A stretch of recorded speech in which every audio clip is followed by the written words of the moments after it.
Pay close attention. What you're about to see is Bible prophecy being fulfilled.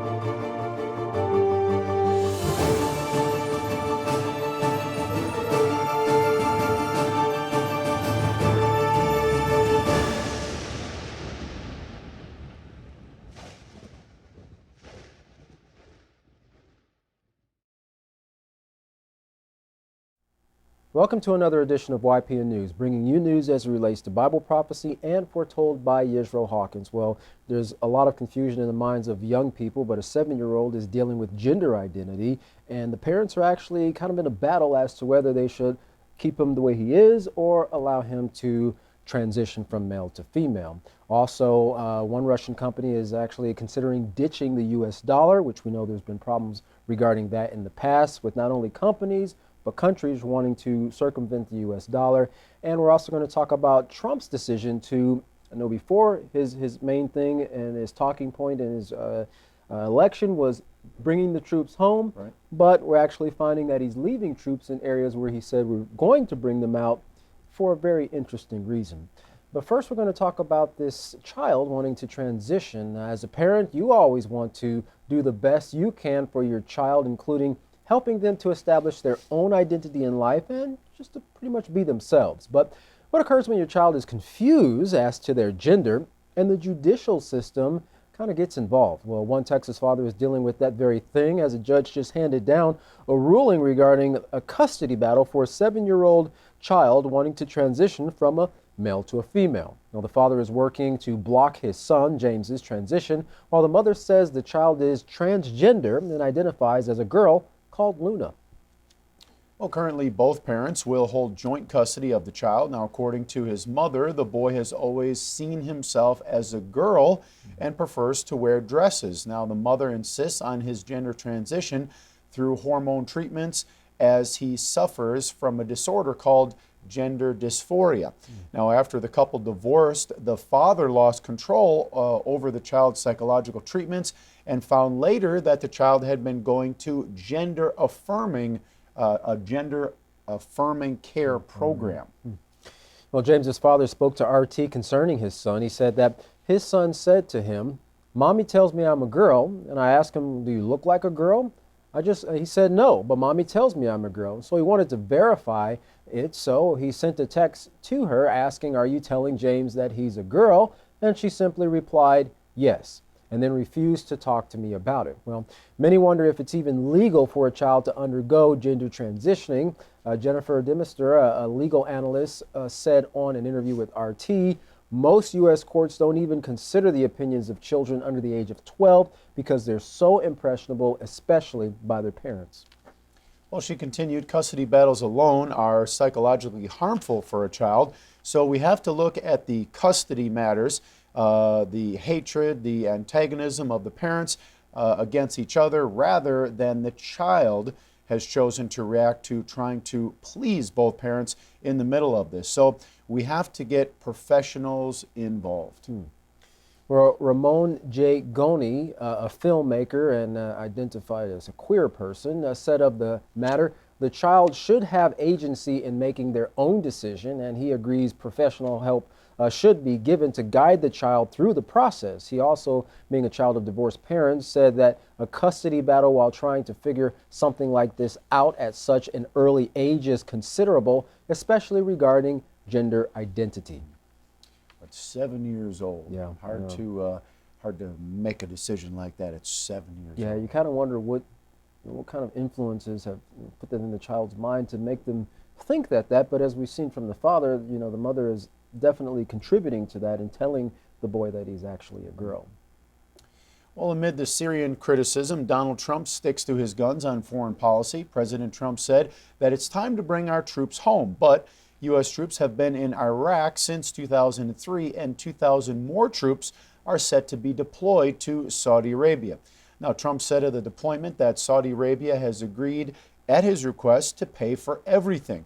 But what about Iraq, a poorer country, which was actually invaded by the U.S.? Now, in 2019, The U.S. military budget is set for $693 billion, so maybe having countries pay is a way to balance the books. Well, the U.S. currently has a military presence in over 160 different countries. That's right. Some say that if these countries started paying, well, maybe the U.S. taxpayers could actually make money instead of losing money on the military budget. For some of the troops, or at least most of the troops and the American public, an analyst says that it's not fair for them who were told they're going to be going home only to be redeployed. Well, given the U.S.'s alliance system and its imperial interests, it's not probable for the U.S. to pull out entirely from the Middle East or Syria.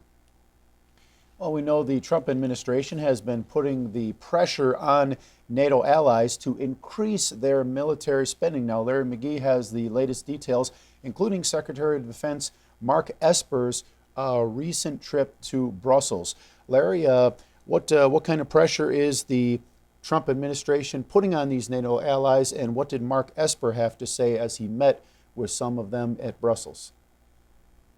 Now that the U.S. has many countries complacently settled under the fragile and false confidence of his presence, it has itself become confident enough to take away the initial lure of free security which helped to accelerate its hegemony.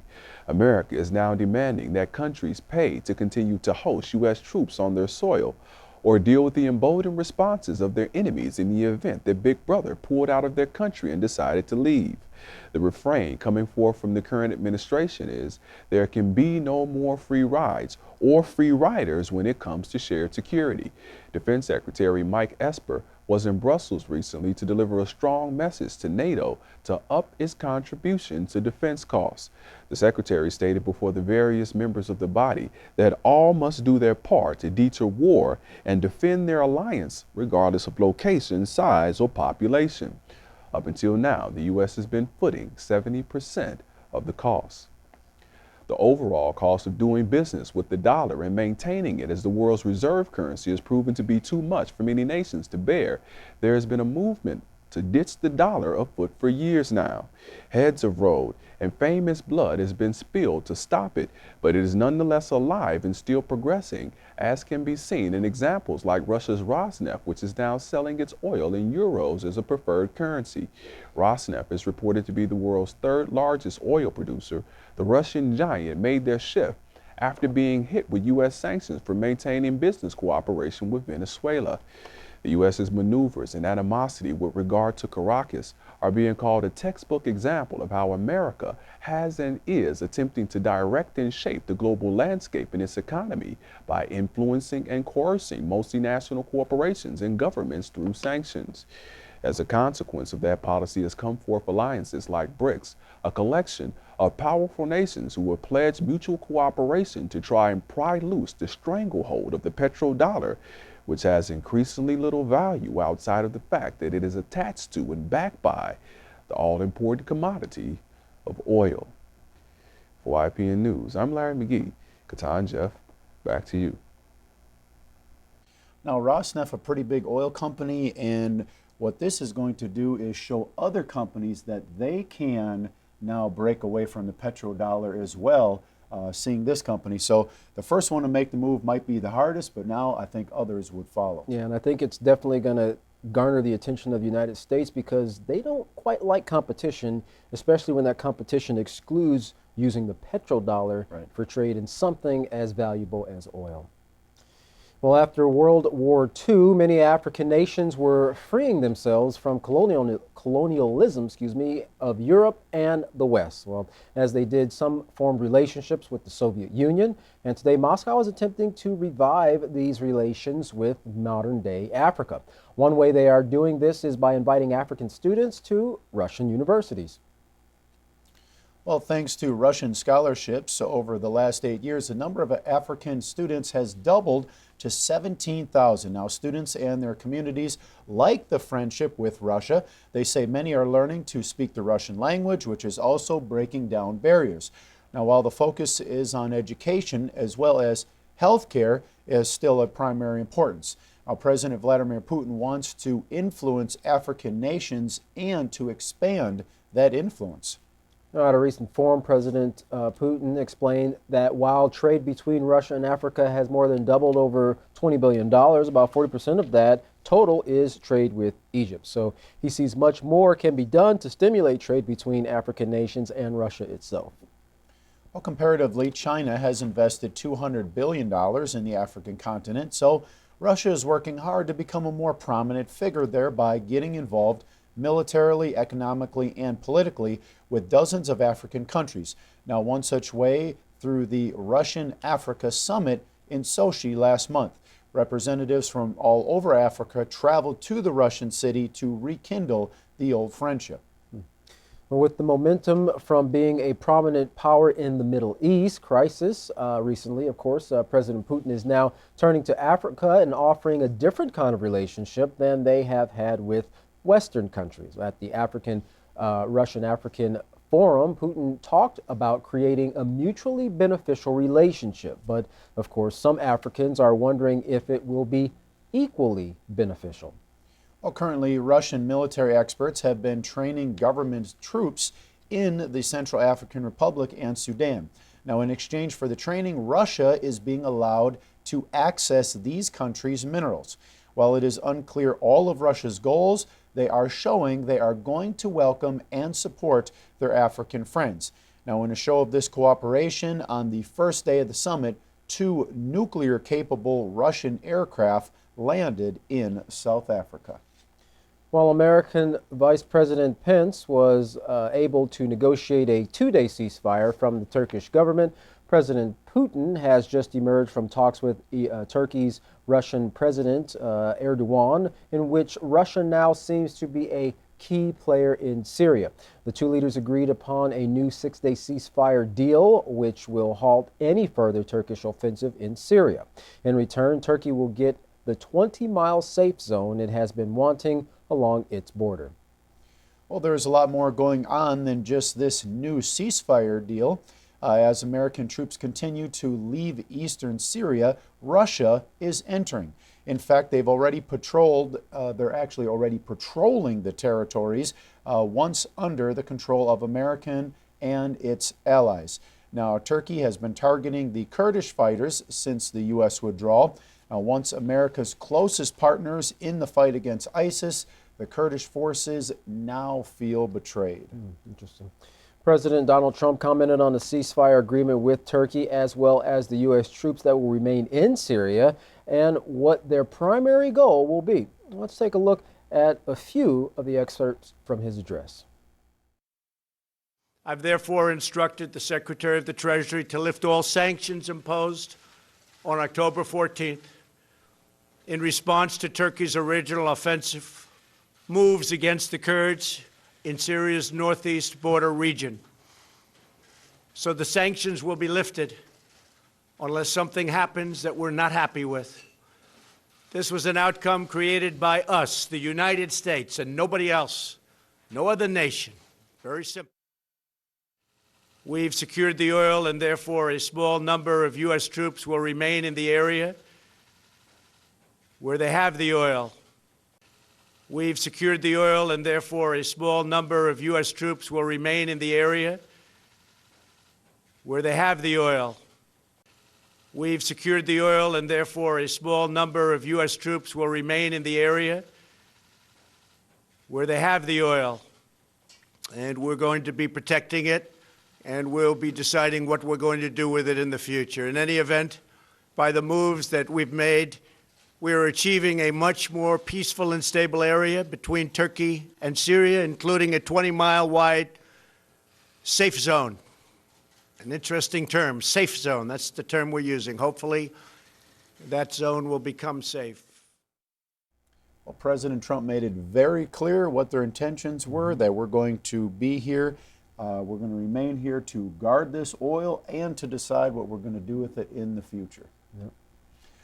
Well, what we did not hear President Trump make any mention of was that Russia actually was behind making the deal with Turkey to move the Kurdish fighters away from Turkey's borders to create the safe zone. So it is taking a larger effort than what the United States can do alone. And another development now with Iraq, the government there is calling on the United Nations to step in. U.S. forces leaving Syria are now entering Iraq, and Baghdad says they didn't get permission to enter nor to stay.